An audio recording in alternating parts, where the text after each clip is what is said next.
तो जय श्री राम दोस्तों। और आज की इस वीडियो में आपके साथ एसएससी और उससे रिलेटेड जितने भी एग्ज़ाम हैं सभी के लिए जीके की स्ट्रेटजी शेयर करने वाला हूं। So please watch the video till the end. तो सबसे पहले हम सिलेबस को डिस्कस कर लेते हैं। तो जो जीके आता है ना, जीके में 3 पोर्शन होते हैं। सबसे पहला होता है वो सब्जेक्ट का पार्ट होता है, जिसमें हिस्ट्री, पॉलिटी और ज्योग्राफी वगैरह आते हैं। फिर आता है हमारा स्टैटिक का पार्ट, जिसमें बुक, फेस्टिवल, डांस वगैरह आते हैं। और फिर लास्ट में आता है करंट अफेयर। तो एक एक करके हम सबको डिस्कस करेंगे। तो सबसे पहले आती है जीके में सब्जेक्ट का सिलेबस कैसे कंप्लीट करना। बस कि सिलेबस में सबसे पहले करेंगे हम सब्जेक्ट। और अगर आप मुझसे बुक ही कहें तो मैं बुक बिल्कुल सजेस्ट नहीं करूँगा, because I have seen many YouTubers who are suggesting Lucent, but Lucent is very old dated. उससे डायरेक्ट क्वेश्चन नहीं आते। अगर आप लूसेंट की जगह कुछ बुक पढ़ना चाहते हैं तो मैं आपको सजेस्ट करूँगा ये मनोहर पांडे की बुक।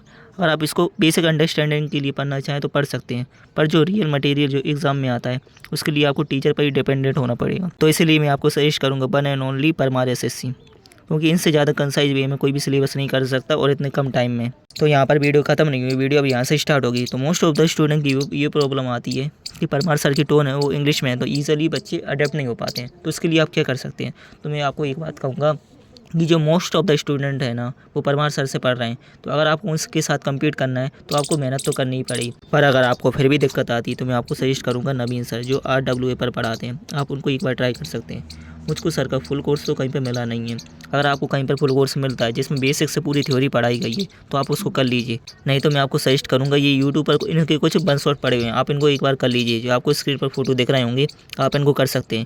उनको करने के बाद आपको आना फिर से परमार एसएससी पर। मैं आपसे फिर कहूँगा, मैंने भी 4 से 5 बार लूसेंट पढ़ी थी, पर उसको पढ़ने के बाद मुझसे क्वेश्चन नहीं बनते थे, इसलिए मुझको सबसे ज़्यादा हेल्प हुई वो परमार सर ने की थी। इसलिए आपको ये वन शॉट करने के बाद फिर से परमार एसएससी का कोर्स करना है, और मैं गारंटी देता हूँ इसके बाद आपको समय ज़रूर आएगा। तो हम मेरे तरीके की बात करते हैं। जब मैं परमार सर से कोई भी टॉपिक पढ़ता था, जैसे ज्योग्राफी है, ज्योग्राफी में मानसून पढ़ा मैंने, वो मानसून में मुझको दिक्कत आ रही है तो मैं क्या करूँगा, खान सर की जो वीडियोज़ पढ़ी है ना यूट्यूब पर, मैं उनको देख लेता था।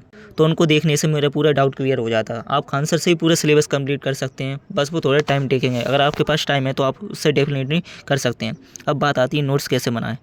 तो मैं सजेस्ट करूँगा कि आप कोई भी नोट्स ना बनाएं, क्योंकि आप जितना टाइम नोट्स बनाने देंगे आप उतने टाइम में मल्टीपल टाइम्स जीके को रिवाइज कर सकते हैं। इसीलिए मैं सजेस्ट करूँगा नोट्स मत बनाइए। लेकिन अगर आपको किसी टॉपिक में दिक्कत आ रही है तो आप उसके नोट्स बना सकते हैं। जैसे हिस्ट्री में टॉपिक आया, जैसे वो आर्य समाज, देश समाज वगैरह नहीं होते, मुझे उसको याद करने में दिक्कत आती थी, तो मैंने सिर्फ उसी के नोट्स बनाए, मैंने पूरे हिस्ट्री के नोट्स नहीं बनाए। तो इसी तरह किसी भी टॉपिक में डाउट हो तो केवल उसके नोट्स बनाने से आपका बहुत ही ज़्यादा टाइम सेव हो जाएगा। तो इसलिए मैं आपको यही सजेस्ट करूँगा। तो अब बात करते हैं स्टैटिक जीके की। तो पहले आपको अपने एग्ज़ाम को देखना पड़ेगा कि आपको एग्ज़ाम क्या डिमांड कर रहा है। अगर आप ओनली एमटीएस या उससे रिलेटेड एग्ज़ाम टारगेट कर रहे हैं जिनमें स्टैटिक जीके का वेटेज बहुत ज़्यादा है, तो मैं आपको सजेस्ट करूँगा जो नवीन सर है ना, उनकी यूट्यूब पर प्लेलिस्ट पड़ी हैं जो आपको स्क्रीन पर दिख रही होंगी, आपको उनसे करना चाहिए, क्योंकि सर ने थोड़ा डीप में पढ़ा रखा है। लेकिन अगर आप सीजीएल जैसे एग्ज़ाम को टारगेट कर रहे हैं तो जो परमार सर की जो प्लेलिस्ट पढ़े हैं ना, आप उसको कर सकते हैं, क्योंकि सर ने थोड़ा ओवरव्यू दे रखा है, उससे डायरेक्ट क्वेश्चन आते हैं। लेकिन आपकी जो मेन स्ट्रेटजी की कंप्लीट होगी वो होगी आपकी रिवीजन से और प्रैक्टिस से, जिसके बारे में आगे बात करेंगे।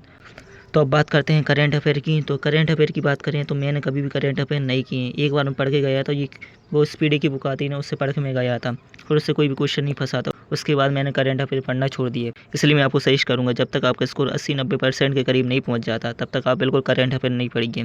अगर आपको फिर भी पढ़ना है तो मैं आपको सजेस्ट करूँगा, ये चैनल आपको दिख रहा होगा इंडोलॉगस। तो आप जिस भी एग्ज़ाम को टारगेट करें उससे 6 महीने छोड़कर उससे पहले करंट अफेयर पढ़ लीजिए। जैसे 2025 में एग्ज़ाम देना है तो 24 का कर लीजिए, 23 का कर लीजिए, और जहाँ तक आप कर सकते हैं। तो अब बात करते हैं रिवीजन की। तो सबसे पहले आपने जैसे भी कोई वीडियो देखी, तो जब आप नेक्स्ट वीडियो का अगला पार्ट देखेंगे, जैसे मैंने पढ़ा प्रीएम्बल, तो जब मैंने प्रीएम्बल पढ़ लिया और जब मैं नेक्स्ट दूसरी वीडियो पर जाऊंगा तो मुझको पहले प्रीएम्बल पूरी सर ने जो पीडीएफ दी होगी, पीडीएफ या पीपीटी कुछ भी दी हो, उससे आपको एक बार रिवाइज कर लेना है। उसके बाद आपको नेक्स्ट वीडियो पर जाना है। इसी तरह आपको डेली वीडियो कंप्लीट करना है। और जो वीक ऑफ रहते हैं सैटरडे और संडे, आपको उसमें पूरा जो वीकली आपने पढ़ा है उसको रिवाइज़ करना है, क्योंकि मोस्ट ऑफ द स्टूडेंट की प्रॉब्लम यही होती है। सिलेबस तो आपका 5 से 6 महीने में आराम से कंप्लीट हो जाएगा, पर जो मेन दिक्कत आई वो आई जीके को रिटेन करने में। आप रिटेन नहीं कर पाएंगे, इसलिए आप सिलेबस कंप्लीट करने पर कम फोकस कीजिए, रिवीजन पर ज़्यादा फोकस कीजिए। स्टैटिक जीके भी इसी तरह से रिवीजन करना है। और इसी तरह से आपको पूरा सिलेबस कंप्लीट कर लेना है। और पूरा सिलेबस कंप्लीट करने के बाद अब आती है बात प्रैक्टिस की। तो अब आपको प्रैक्टिस कैसे करना है, तो प्रैक्टिस के लिए मैं आपको सजेस्ट करूँगा जो पिनाकल की बुक आती है ना, आप उसको ले लीजिए।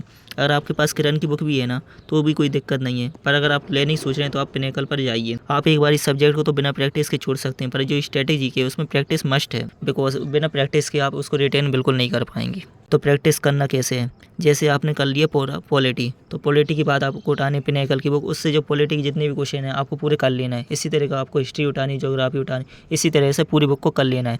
और जब आप 4 से 5 बार नोट्स को रिवाइज कर लें, उसके बाद बुक को 4 से 5 बार रिवाइज कर लें, उसके बाद आपको करना है परमार सर की PYQ सीरीज, जिससे आपका पूरा सिलेबस रिवाइज होता चलेगा। अगर आप चाहें तो इसके नोट्स बना भी सकते हैं, नहीं भी बना सकते, या फिर इसके नोट्स आप प्रिंट करा सकते हैं। तो बस आपको इसी PYQ सीरीज़ के जो नोट्स हैं उनको रिवाइज करते चलना है। और आपको लगभग हर 15 दिन में जो आपके पास GK के नोट्स की PDF होगी ना, आपको उसको रिवाइज करते चलना है। और इसी तरह से आपकी पूरी GK कंप्लीट हो जाएगी। GK में ऐसा ज़्यादा कुछ भी नहीं है। और लास्ट में एक टिप्स देना चाहूँगा कि परमार सर का जो टेलीग्राम पर चैनल है ना क्विज का, आप उसको ज्वाइन कर लीजिए, जिसमें डेली क्विज आती है ना, उससे आपका पूरा GK रिवाइज होता चलेगा।